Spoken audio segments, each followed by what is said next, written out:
Klarifikasi BPKAS soal viral petugas KAI minta balita diminta tinggal di stasiun.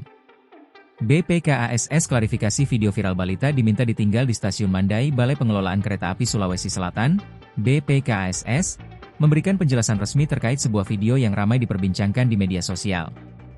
Dalam video tersebut, terlihat seorang petugas kereta api meminta agar seorang balita yang tidak memiliki tiket perjalanan ditinggal di Stasiun Mandai, Kabupaten Maros, Sulawesi Selatan.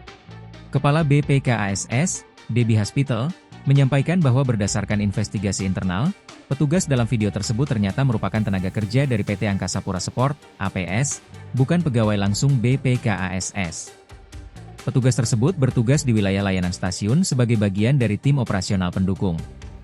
Penanganan kasus ini sedang kami lakukan secara menyeluruh, termasuk penelusuran kronologi secara objektif, evaluasi terhadap prosedur pelayanan, serta penerapan sanksi disipliner jika terbukti ada pelanggaran terhadap standar pelayanan maupun etika kerja, ujar Debbie dalam keterangan pers pada Rabu, 25 Juni 2025. Sebagai bentuk perbaikan layanan, BPKASS telah meminta PT APS untuk segera mengambil langkah korektif. Hal ini mencakup pembinaan langsung kepada petugas yang terlibat dan pemberian sanksi internal sesuai ketentuan yang berlaku di perusahaan. Selain itu, Bepas juga mendorong PT APS untuk mengadakan pelatihan ulang, refreshment training, ia menekankan pentingnya pelayanan prima, sikap ramah dalam melayani penumpang, serta penerapan prinsip-prinsip hospitality oleh seluruh petugas yang bekerja di lingkungan Bepas. Lebih lanjut, Bepas mengimbau para penumpang untuk selalu mengikuti ketentuan yang berlaku, termasuk kewajiban memiliki tiket untuk anak-anak.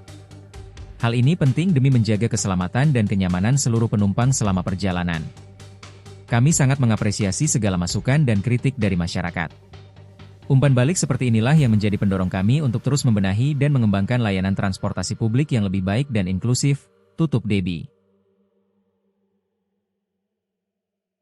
Download Tribun X sekarang, menghadirkan lokal menjadi Indonesia.